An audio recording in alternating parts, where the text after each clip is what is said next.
Tamil news நேயர்களுக்கு அன்பு வணக்கம். இன்றைய சிறப்பு விருந்தினராக நம்ம இணைந்திருப்பவர் திமுக கொள்கை பரப்பு துணை செயலாளர் மதிப்பிற்குரிய கரூர் முரளி அவர்கள்.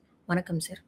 வணக்கம். வணக்கம் சார், அரசியல்ல நாளுக்கு நாள் பல திருப்பங்கள் வந்து கொண்டு தான் இருக்கு. அந்த வகையில தமிழகத்துல 3 முனை போட்டி இல்ல 4 முனை போட்டின்னு சொல்லிட்டு இப்போ அதிரடியா அண்ணாமலை அவர்கள் தனி கட்சி தொடங்க போவதாகவும், அதற்கு அவர் டெல்லியும் போயிருக்காரு. அங்க நிதின் நபி அவர்களோட சேர்ந்து ஆலோசனை நடத்தி வந்துட்டு இருக்காரு. முக்கியமா அமித்ஷா அவர்களுடன் தீவிர ஆலோசனை பண்ணிட்டு இருக்காரு.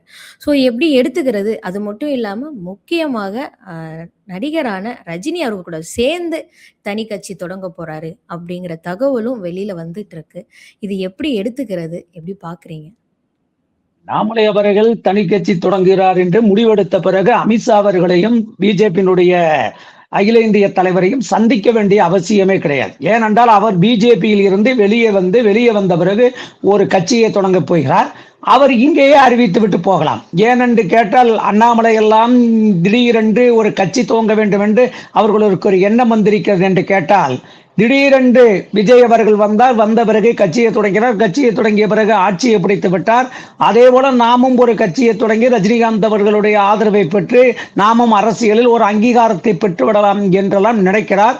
ஆனால் ரஜினிகாந்த் அவர்கள், மதிப்புக்குரிய சூப்பர் ஸ்டார் ரஜினிகாந்த் அவர்கள் ரொம்ப தெளிவான மனிதர், தெளிவாக முடிவெடுக்கக்கூடியவர். அண்ணாமலை எல்லாம் அவர் ஆதரிப்பாரா என்றால் கண்டிப்பாக ஆதரிப்பதற்கான வாய்ப்பு கிடையாது. ஆகவே அண்ணாமலையே ஒரு கட்சி துவங்குவாரா என்பது சந்தேகம்தான். ஏனென்று கேட்டால் அமித்ஷாவை சந்தித்து விட்டு வந்து கட்சி தொடங்குறாருன்னா அமித்ஷா போய் கட்சி தொடங்குப்பான சொல்லிடுவாரு. இல்ல ஏதாவது மிரட்டியிருப்பாரு. மிரட்டிய பிறகு இங்கே வந்து பாருங்கள், கண்டிப்பாக அவர் கட்சி தொடங்குவதாக அறிவிப்பு இருக்காது. அண்டர் பெல்ட் தான் நடிப்பாரே தவிர கட்சி தொடங்குவதற்கு வாய்ப்பு கிடையாது. கட்சி தொடங்குவது என்பது சாதாரண விஷயமா?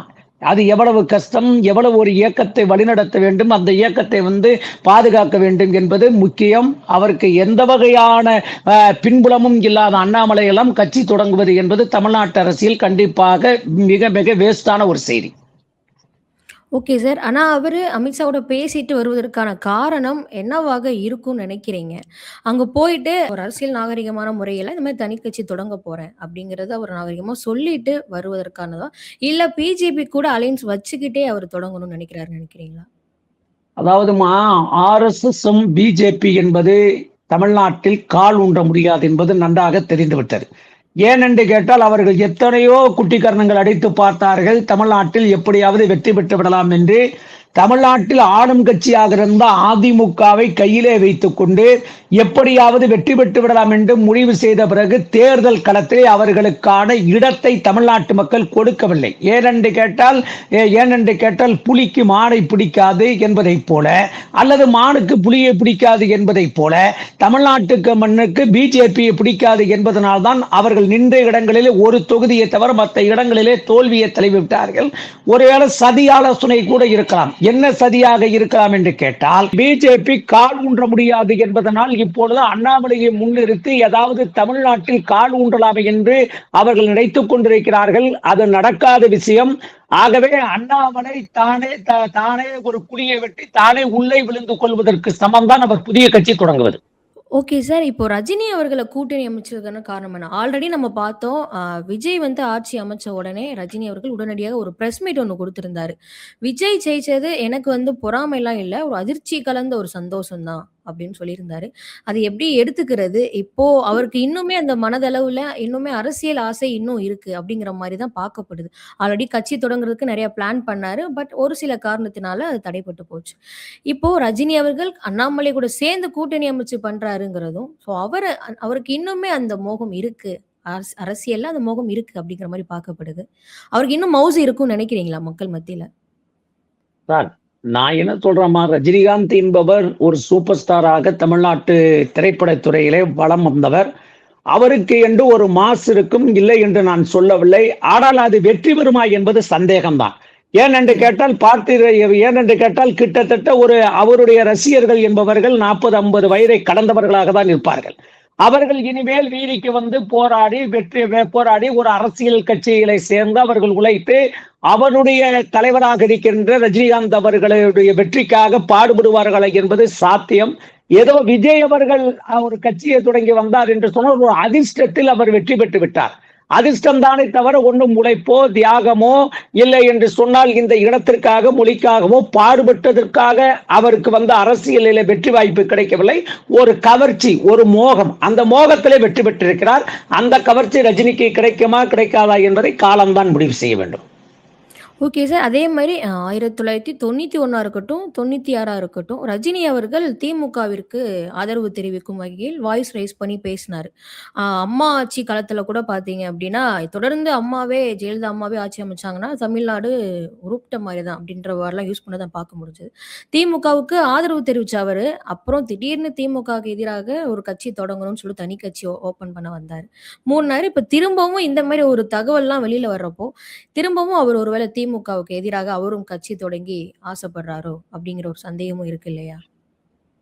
ரஜினிகாந்த் அவர்கள் திமுகவுக்கு எதிராக கட்சி தொடங்குவாரா என்பது எனக்கு தெரியாது. முதலில் அவர் கட்சியே தொடங்குவதற்கு அண்ணாமலைக்கு ஆதரவு கொடுக்கிறாரா என்பது அவரே வெளிப்படையாக சொல்லவில்லை தானே. யூகத்துக்கெல்லாம் பதில் சொல்ல முடியாதுல்லம்மா.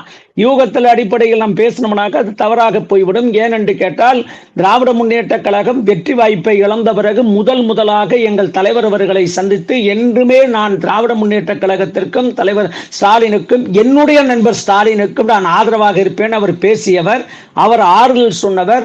ஆகவே ஒரு கட்சி தொடங்குவதற்கு முன்பாக அவரை விமர்சனம் செய்தோ அவருடைய கொள்கையை விமர்சனம் செய்து நான் பேசுவது நாகரிகமாக இருக்காது. அவர் கட்சி தொடங்கட்டும், அதன் பிறகு அதை பற்றி பேசிக்கொள்ளலாம். யூகங்களுக்கு பதில் சொல்ல முடியாது. Okay sir. இப்போ அண்ணாமலை அவர்கள் பார்த்தீங்க அப்டின்னா, அவரு பாஜகக்காக அவ்ளோ உழைச்சிருக்காரு. ஒரு 8 முதல் 10% வரை பாஜகவிற்கு அந்த கட்சிய உயர்த்தியே குடுத்துருக்காரு தமிழகத்துல. அப்படிங்கிறப்போ, மும்மொழி கொள்கை கூட எதிர்ப்பு தெரிவிச்சு தான் அண்ணாமலை பேசியிருந்தாரு. அப்படிங்கிறப்போ, இவர் என்ன மைண்ட் செட்ல தான் இருக்காரு? அதாவது கண்டிப்பான முறையில் தமிழ்நாட்டுல இனி பாஜக ஆட்டும் செல்லாது அப்படிங்கிற மாரி தான் இருக்கு. அப்ப தனி கட்சி தொடங்குறாருன்னா, நீங்க சொன்ன மாரி ஏன் போய் அமித்ஷாவ சந்திக்கணும்? நாகரிகமான முறையில ஒரு ஆலோசனைக்காக கேட்கிறாரா? இல்ல பாஜகவோட கூட்டணி அமைச்சே பண்ணிக்கலான்ற ஒரு இதுல இருக்காரா? ஏதாவது எதிரிகிட்ட போய் எப்படி ஆலோசனை கேட்க முடியும்? அவங்களை ஏற்றுதான் ஒரு கட்சியை தொடங்குறாரு. கட்சியை தொடங்குற தனக்கு, அதாவது பிஜேபியில் கடுமையாக உழைத்தவர் அண்ணாமலை, நான் இல்லை என்று சொல்லவில்லை. உழைப்புக்கு அங்கே அங்கீகாரம் கிடையாது. எப்பொழுதும் மோடியும் அமித்ஷாவும் தமிழ்நாட்டுக்கு வந்த பிறகு அண்ணாமலை ஜி என்று அவர்கள் சொன்ன பெயரை உச்சரித்த பிறகு ஒரு பெரிய கைதட்டு விழுந்ததோ அப்பொழுதே நான் நினைத்தேன், இனிமேல் அண்ணாமலையினுடைய செல்வாக்கு பிஜேபியிலே இருக்காது என்பது எனக்கு நன்றாக தெரியும். பிஜேபி மட்டுமல்ல, இந்தியாவில் இருக்கிற தேசிய கட்சி காங்கிரஸ் கட்சி இருக்குது பாருங்க. காங்கிரஸ் கட்சியும் ஒரு மாநில தலைவர் செல்வாக்காக வந்தால் அது தேசிய கட்சிகளுக்கு பிடிக்காது. அவர்களை உடனடியாக வீழ்த்துவதற்கு அவர்களே குழிய வெட்டி கொள்வார்களே தவிர, ஒரு மாநிலத்தில் இருக்கிறவர்கள் தேசிய கட்சியில் வளர்வதை தேசிய கட்சியில் இருப்பவர்கள் எவரும் ஏற்றுக்கொள்ள மாட்டார்கள். அவரை புறக்கணித்தார்கள், புறந்தள்ளினார்கள் என்பதுதான் நிதர்சனமான உண்மை என்பதிலே எந்த வகையான மாற்று கருத்தும் கிடையாது. ஆகவே ஒருவருடைய வளர்ச்சியை எப்பொழுதும் தேசிய கட்சி ஏற்றுக்கொள்ளார். ஓகே. ஆனா, இப்போ இருக்கிற நயினா நாகேந்திரனா இருக்கட்டும் அண்ட் தமிழிசையா இருக்கட்டும், இவங்களுக்குள்ள இருக்கிற மதிப்ப விட அண்ணாமலைக்கு அதிகமாவே இருக்கு. அதிகமாவே உழைச்சிருக்காரு. அப்படிங்கிறப்போ தனக்கான ஒரு அங்கீகாரம் பாஜகவுக்கு இவ்ளோ உழைச்சிருக்கோம். தனக்கான ஒரு அங்கீகாரம் இன்னும் கிடைக்கல. அப்படிங்கிறப்போனால தான் நமக்கான அங்கீகாரத்த நம்மளே தனிப்பட்ட முறையில அமைச்சுக்கலாம். அப்படிங்கிற காரணத்தினாலேயும் அவரு தனி கட்சி ஆரம்பிக்கலாம் இல்லையா? கட்சி ஆரம்பிக்கலாம். அது அவருடைய உரிமை. இந்தியாவில் பிறக்கப்பட்ட ஒவ்வொரு குடிமகனுக்கும் கட்சி தொடங்குவதற்கு உரிமை உண்டு. கட்சி தொடங்கிய பிறகு தேர்தலை சந்திப்பதற்கு உரிமை உண்டு. தேர்தலிலே மக்கள் வாக்களித்தல், அவர்கள் வாக்களித்த பிறகு அவர்களுடைய எம்எல்ஏவோ எம்பி ஆவதற்கும் உரிமை உண்டு. அந்த அடிப்படையில் அவர் ஒரு கட்சியை தொடங்கிறார். அவர் உரிமையிலே யாரும் தலையிடப் போவதில்லை. தாராளமாக கட்சி தொடங்கட்டும், அதில் மாற்று கருத்தில்லை. ஓகே. இப்போ தனி கட்சி தொடங்குறாரு அப்படிங்கிறப்போ, மக்கள் மத்தியில எப்படி இருக்கும்? ஆல்ரெடி திமுக, அதிமுக வேணான்னு சொல்லி தான் புதுசாக வந்திருக்கக்கூடிய தாவேகாக்கு வாக்கு செலுத்தி வெற்றி பெற வச்சாங்க. அப்படிங்கிறப்ப இன்னும் ஒரு புது கட்சி வரப்போ, ஆல்ரெடி மாற்றம் வேணும் அப்படிங்கிறத தாவேகாக்கு செலுத்துனாங்க. இப்போ தாவேகா ஆட்சியும் பார்த்தீங்க அப்படின்னா, நாளுக்கு நாள் குற்றங்கள் அதிகமாகி போயிட்டு தான் இருக்கு. எதிர்க்கட்சியினர், திமுகவினரை சொல்றீங்க, மக்கள் மத்தியில யோசிக்க ஆரம்பிச்சுட்டாங்க. ஏன் இவங்களுக்கு வாக்கு செலுத்தணும்? அப்படிங்கிற மாரி. ஸோ இன்னும் வரும் காலங்கள்ல அண்ணாமலைக்கான மவுஸ் மக்கள் மத்தியில இருக்கும்னு நினைக்கிறீங்களா? மக்களுக்கு மாற்றம் தேவைப்படும் நினைப்பாங்கன்னு நினைக்கிறீங்களா? தமிழ்நாட்டு அரசியல் களத்தில் மவுஸ் உள்ள ஒரே இயக்கம் திமுக. ஏனென்று கேட்டால், இவ்வளவு பெரிய அலைகளுக்கு பிறகும் தன்னுடைய இடத்தை தக்க வைத்திருக்கிறது திமுக.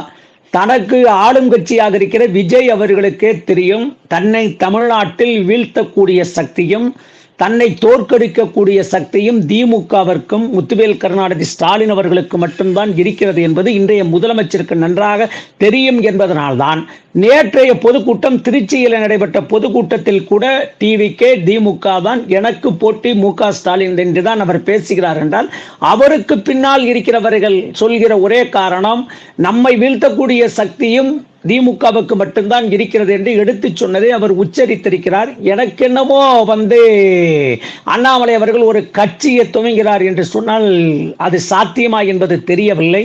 மழை காலத்தில் உப்பு விப்பை போவதைப் போல காற்று காலத்திலே மாவு விற்க போவதைப் போல காலம் கழிந்த பிறகு ஒரு கட்சியை தொடங்கியிருக்கிறார். இது கரை சேருமா இல்லை கரைந்து போகுமா என்பதை காலம்தான் தீர்மானிக்க வேண்டும். இல்ல சார். தொடர்ந்து அவர் ஒரு நல்ல ஒரு மவுஸ் இருந்த ஒரு ஆளு தான் அண்ணாமலை அவர்கள் கட்சியில, பாஜகல. அப்படிங்கிறப்போ இபிஎஸ்னாலேயும் பல பிரச்சனைகள் அவருக்கு வந்ததாகவும், அதிகாரிகளும் பார்த்தீங்க அப்படின்னா, தலைமை பொறுப்புல இருக்கக்கூடியவங்களும் அவருக்கான ஒரு அங்கீகாரம் குடுக்கவில்லை அப்படிங்கிற காரணத்தினால, அவர் கண்டிப்பான முறையில தனி கட்சி ஆரம்பிச்சே ஆவாரு. இனி வருங்காலங்கள்ல அவரும் ஒரு போட்டியா திகழ்வாரு தமிழ்நாட்டுல. அதாவது அவர் ஒரு பிறந்த நாளான ஜூன் 4ஆம் தேதி அவர் தனி கட்சியை தொடங்குவதற்கான எல்லாமே ஓப்பனா பிரஸ் மீட் ஓப்பன் பண்ணி சொல்லிடுவாரு அப்படிங்கிற மாதிரி பார்க்கப்படுது இல்லையா? ஸோ அது எப்படி எடுத்துக்கிறது? இன்னும் ஒரு 2 நாட்கள் தான் உள்ளது. அவர் அறிவிச்சிருவாரு அப்படின்னு சொல்றாங்க. விதைக்க வேண்டிய காலத்தில் விதைக்காமல் அறுக்க வேண்டிய காலத்தில் விதைப்பதற்கு போகிறார். பருவத்திலே விதைக்க வேண்டும், பருவம் தவறிவிட்டது. இனி அவர் ஒரு கட்சி ஆரம்பித்து அது வளருமா, வளர்ச்சி அடையுமா, போனி ஆகுமா என்பதை காலம்தான் தீர்மானிக்க வேண்டும். பல கட்சிகளை கரைந்து போய்விட்டது, பல கட்சிகளை காணாமல் போய்விட்டது. இப்பொழுது இவர் ஒரு கட்சியை தொடங்குகிறார். அவருடைய முயற்சி, அந்த முயற்சியின் மீது நான் முயற்சியிலே வேரிலே வெந்நீர் விட்டுவதைப் போல என்னுடைய வார்த்தைகளால் அவரை விமர்சிக்க விரும்பவில்லை. அவர் கட்சி தொடங்கட்டும், காலம் அவரை எந்த இடத்தில் கொண்டு போய் வைக்கிறது என்பதை நாம் பார்ப்போம். அவர் ஒருவேளை தொடங்கினாரு அப்படின்னா எப்படி இருக்கும்னு நினைக்கிறீங்க? இப்போ சீமான் அவர்கள் கடந்த ஒரு 15 வருடமாக தொடர்ந்து தமிழகத்துல போட்டிட்டே இருக்காரு. தனிச்சையா தான், கூட்டணி அமைச்சுக்காம. அந்த வரிசையில இவரும் போவாருன்னு நினைக்கிறீங்களா? அதாவதுமா கட்சி ஆரம்பித்த பிறகு சீமானுடைய இடத்துக்கு போவாரா என்பது எனக்கு தெரிவதற்கு வாய்ப்பில்லை. ஆனால் ஒன்று, அவர் கட்சி ஆரம்பித்த பிறகு வளர்வதற்கான சாத்தியக்கூறு இல்லை. அவர் கட்சி வெற்றி பெறுவதற்கான வாய்ப்பு கிடையாது. தமிழ்நாட்டு அரசியல் களம் மாறி போய்விட்டது. தமிழ்நாட்டு அரசு களம் முன்பை போல இல்லை. 2 பேர் தான், ஒன்று நாங்க, இன்னொன்று இப்போ ஆளுங்கட்சியாக இருக்கிறவங்க. இவங்களை மீறி ஒரு கட்சி வளருமாங்கிறது எனக்கு தெரியாத சாத்தியம் தான், வாய்ப்பு குறைவுதான். ஓகே. இல்ல இப்ப திமுகல இருக்கக்கூடிய கூட்டணியும் பார்த்தீங்க அப்படின்னா, தொடர்ந்து தாவேக்கால தான் இணைஞ்சிட்டு இருக்கிறத பார்க்க முடியுது. அப்படிங்கிறப்போ புதியதாக ஒரு ஆட்சி, ஒரு கட்சி வருது அப்படிங்கிறப்போ, மக்களுக்கு அது கொஞ்சம் பார்வையிடவும் பார்ப்பாங்க இல்லையா? ஸோ இப்போ ஒரு மாற்றம் தேவைப்படுற மாரி, அப்போ அவங்களுக்கு ஒரு மாற்றம் தேவைப்படுறதுக்கு வாய்ப்பு இருக்கு இல்லையா? எங்ககிட்ட இருந்து கூட்டணியில் இருப்பவர்களாம் தாவேக்காக போவதனால எங்களுக்கு ஒன்றும் பிரச்சனை இல்லை. எனக்கெல்லாம் ஒரே ஒரு வார்த்தை என்னன்னா, எங்ககிட்ட இருக்கிறவங்க தேர்தலுக்கு முன்னாடியே போயிருந்தாங்கன்னா நாங்கள் ஆட்சிக்கு வந்திருப்போம். தேர்தலுக்கு முன்னாடி எங்ககிட்ட ஒட்டிக்கிட்டு இருந்துட்டு இப்போ ஓடி போறதை பத்தி கவலைப்படவில்லை. நாங்கள் எத்தனையோ எதிர்ப்புகளை பார்த்திருக்கிறோம், எத்தனையோ துரோகங்களை பார்த்திருக்கிறோம், எத்தனையோ சதி திட்டங்களையும் பார்த்திருக்கிறோம். அந்த சதிகளை உடைத்துவிட்டு வந்திருக்கிறோம். ஆகவே அண்ணாமலை அவர்கள் ஒரு கட்சி தொடங்குவதன் மூலமாக எங்களுக்கு எந்த ஒரு அச்சமோ பயமோ எங்களுக்கு கிடையாது. தமிழ்நாட்டு அரசியல் களத்தில் அழிக்க முடியாத இடத்தில் திமுக இருக்கும். எப்படி இமயமலை இந்த மண்ணில் இருந்து அகற்ற முடியாதோ அதே போல திமுகவும் தமிழ்நாட்டு மக்களுடைய மனங்களில் இருந்து அசைக்க முடியாத சக்தியாக இருக்கும். எவர் கட்சி ஆரம்பித்தாலும் எங்களுக்கு எந்த பிரச்சனையும் கிடையாது. ஓகே. அப்போ அதிமுகவோடையும் சொல்ல வரீங்களா? ஏன்னா இப்போ திமுக அசையாது அப்படிங்கிறப்போ, அதிமுக என்னவா ஆல்ரெடி பிளவுபட்டு கிடக்கிற அதிமுக, இப்போ அண்ணாமலை அவர்களும் தனி கட்சி தொடங்குறாரு அப்படிங்கிறப்போ, அதிமுக நிலைப்பாடு என்னவாக இருக்கும்? அதிமுகவுக்கு சேதாரம் மாறுவதற்கு வாய்ப்புண்டு. ஏனென்றால் இப்பொழுதே அவர்கள் சேதாரத்தில் தான் இருந்து கொண்டிருக்கிறார்கள். அதில் எந்த வகையான மாற்று கருத்து கிடையாது. ஏனென்று கேட்டால் அரசியலிலே விட்டு கொடுப்பவர்கள் கெட்டு போவதில்லை, கெட்டு போவர்கள் விட்டு கொடுப்பதில்லை என்பதுதான் நிலை. ஆகவே எடப்பாடி பழனிசாமி எதையும் விட்டு கொடுப்பதற்கு தயாராகலே. அதனால்தான் அவர் அரசியல் களத்தில் கெட்டு போய் கொண்டிருக்கிறார் என்பதிலே மாற்று கருத்து கிடையாது. ஒருவேளை இப்பொழுது அண்ணாமலை அவர்கள் ஒரு கட்சியை தொடங்குறாருன்னு வைங்க, தொடங்குகிற பொழுது அதிமுகவில் இருப்பவர்கள் தாவேக்காவிற்கு போக மனமில்லாதவர்கள் ஒருவேளை அண்ணாமலையை நோக்கி போடலாம். ஆனால் தமிழ்நாட்டு அரசியல் எப்படி போகும் என்பதை காலம்தான் தீர்மானிக்க வேண்டும். ஓகே. நிச்சயமாக சார். பல்வேறு தகவலை என் நேயர்களுக்கு ஷேர் பண்ணியிருக்கீங்க. தொடர்ந்து பேசுவோம் சார். மிக்க நன்றி சார். நன்றி, வாழ்த்துக்கள்.